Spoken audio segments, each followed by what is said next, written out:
So, I'm in Japan right now, and about 2 months ago, I was at the worst point of my life. I was suicidal. I was at the point, I have a memory of freaking out one night and on the phone, yelling and crying in the middle of the street at probably like 1 a.m., 12 a.m., walking down, not caring because you're so crazy. And I'm a person who like does not talk loud on phones on subways, like a very like shy person. And I was yelling, I was screaming, I was crying, I was attracting attention and threatening suicide. I was sitting on a park bench or a park slide actually, and I was just crying. And I looked at the sky and thought I literally saw like a spiral kind of in the sky. Like I didn't physically see it, but I felt like my life was going down a black hole, and this was my last day of not normalcy, of like life. It was gonna be that from there on out.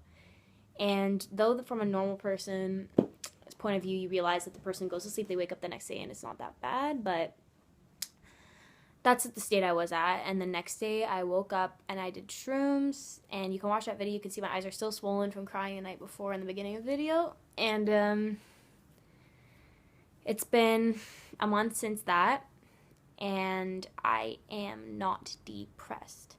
I'm not depressed. I have not had an episode. I'm in Japan right now, actually. I'd give you a view, but I'm too lazy to move the camera because I set it up on some nice pillows in a really scientific way, so I don't want to fuck that up. And I'm in Japan. I have not had an episode. I'm happy. I'm healthy. I'm getting my confidence back. Obviously I'm not 100% healed. I've gone through a bit of time of just like losing my identity that now I'm kind of just trying to build it back. But by golly, it's working, and I have not felt this hopeful, this sane, this stable in about a year. So if you want to watch my video about how shrooms really impacted that, and also how SSRIs did not help me personally, specifically Cipralex, I have other videos on that. This video is more of talking to people who are in a depressed state. I'm going to stick to depression right now because I can't speak for all mental illnesses. I can't even speak for depression. I can only speak for my depression. But I know that I would want to hear this if I was still in that state, and I used to love videos that really had kind of a positive look on it instead of I loved watching videos with people living in it because it really makes you relate, but it's really cool to see people who have also gotten out of it. First and foremost, I'd like to state that I will probably always live in a not euphoric state. I'm not going to be the happiest person, and in the Buddhist religion or whatever, I think, which I relate to, I think part of human experience is suffering. I think that that's a very humanist, I don't even know what's the word, but that's a very human trait, suffering. Not to say that we all have to live with it. I mean, if you gain some kind of enlightenment, then sure, but for the most part, I think we have to live with it for some part of it. So I will not be a happy person forever. I will not have, I'm 100% believe that I will have moments of depression in the future. I will have probably episodes, but I think each episode, especially this really bad one recently, I learned so many skills about how to get the fuck out of it next time it comes around the fucking block. So I'd like to share those skills. Number 1, write in a fucking journal or make videos. When you have depression, it's really easy to lose track of time. It's really easy to get messed up in your mood. So you may have like 2 good days and 5 bad days, but you're going to think that your whole month has been bad, right? You're not going to remember the good days. So write down the good and the bad. Don't just go to your journal when there's something horrible, shitty to write about. Go to your journal when there's something good to write about. Go to the journal when you've had a good moment, because those are rare, right? You have to go in the journal when you've fucking taken a shower that day, you've done your laundry, you made your bed. That's a fucking day, and congratulations on that, honestly. That's an amazing feat. Just to fucking get out of your bed and make your bed, that's amazing. And that's goes my other point. Take your little accomplishments and acknowledge them. So if you've woken up that morning and you actually went outside for a 10-minute walk, like, congratulations, honestly, because, like, from my point of view, that was something that was impossible to me. So if you have the ability to do that even one day a week, that's, like, you need to really commend yourself for that, because it's a strong thing to do. Number 3, I guess. watch videos like this, listen to positive things like this, listen to people who have gotten out of it. I'd really recommend, if anybody who's also interested in spirituality or psychedelics or anything kind of in that realm, or just likes um, really cool conversations, I'd recommend listening to the Duncan Trussel podcast. This obviously isn't a sponsor, but he has really cool people on who talk a lot about addiction and depression and how they get out of it. He has a lot of spiritual stuff, so if you're into that, it's cool. He has a lot of stuff about psychedelics too and how they've helped people with depression, which I'm primarily interested in. And it's also just a funny podcast. Like, he's a comedian, right? But he's also just a really cool, smart guy who's done a lot of acid in his life. So if you're into that kind of stuff, and I think you should even just give it a shot. His podcasts are an hour and a half, and he has so many, and it kind of makes you feel like you're not alone because you're in a really interesting conversation. So it's like you're overhearing, or you're just in a conversation that you're not really talking in, but it's very interesting. You learn new things, cool conversation starters, and just something to do, get your mind off it. And also has a lot of stories about people who have dealt with addiction and depression and have gotten out of it, which is always something great to hear when you're in kind of a hole. Number 4, I'm just stop counting because I don't know where the fuck I am. Have a little list of things that make you happy that are really easy to do. Taking a bath was mine. Taking a bath, going for a 10-minute walk outside. Trying to meditate. Meditate is the number one, I think, that people often overlook. And when you're depressed, it's so easy to overlook because you just don't want to do it, because you don't want to think. And meditation is literally, or my kind of idea of it, obviously do your own research because I am nothing close to a meditation master, but I sit with myself and just really focus on being there.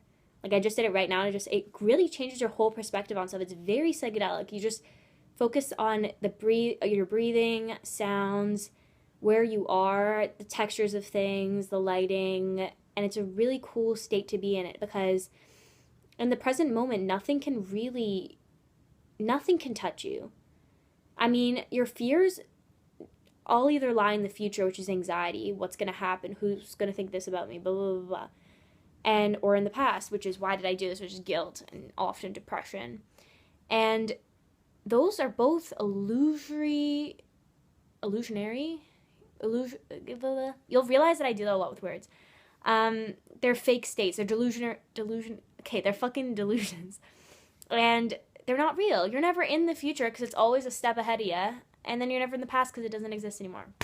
You're only in the present moment. So you don't even have to find a way to get there. You just have to find a way to kind of bring your awareness to it. Bring your awareness and make yourself realize that you're there. So that's what meditation is, because nothing can touch you in that state. You're purely, because when you think about it, right now, nothing is affecting you. Nothing. Unless you're being mauled by a tiger or something similar to that, nothing is physically affecting you right now. I'm sure there's so much shit in your mind that's affecting you, but that is usually, all those thoughts are usually always placed in the future or the past. Think about it now. I'm going to try to think of some anxiety right now. It's so hard. See, even when you try to think about it, it's why does it happen when I always try not to think about it? Try to get anxious.